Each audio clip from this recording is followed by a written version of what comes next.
Aujourd'hui, je veux vous raconter l'une des histoires les plus précieuses de l'histoire. L'histoire d'Ismaël, de son père Abraham, et de la sagesse et des bénédictions qui les ont accompagnés. Cette histoire commence avec Abraham, que la paix et les bénédictions soient sur lui. Ibrahim a grandi dans une tribu appelée Diourou. Ses voisins ont reconnu son attention et sa gentillesse et lui ont proposé à sa majorité peu de temps après la mort de sa mère Hadjar qu'Allah lui fasse miséricorde. Déterminé à rendre visite à son fils, Ibrahim monta sur son cheval Al-Brak et se dirigea vers la Mecque où vivait son fils Ismaël. En arrivant chez Ismaël, Ibrahim ne trouva que sa femme. Il lui a demandé où était Ismaël et elle a répondu qu'il était parti à la recherche d'un gagne-pain. Au lieu de l'accueillir chaleureusement, elle a commencé à se plaindre de leurs difficultés et de leur vie difficile. Le visage d'Ibrahim montre la sagesse et la compréhension alors qu'il parle à sa femme. Ibrahim lui a demandé de transmettre ses salutations à Ismaël et lui a dit que son seuil n'était pas dans la bonne position et qu'il devait le changer.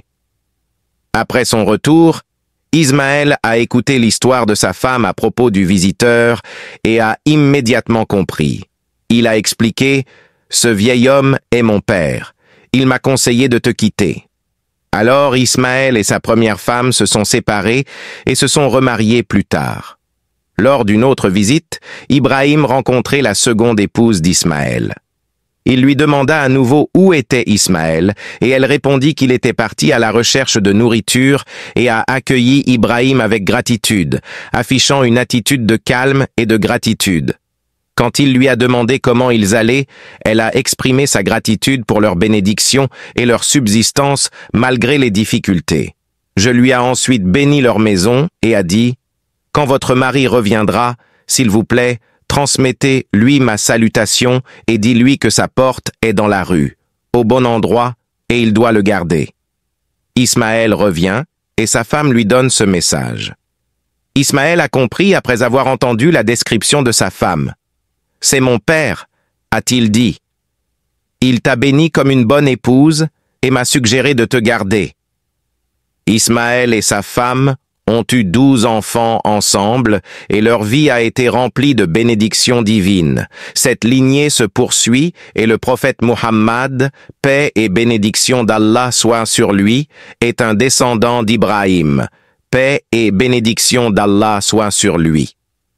L'histoire d'Ismaël et d'Ibrahim est un rappel intemporel de la foi, de la sagesse et des bénédictions qui s'accompagnent d'une véritable gratitude et d'une véritable patience. Merci pour votre attention. Aimez, partagez et abonnez-vous pour en savoir plus sur la foi et la sagesse.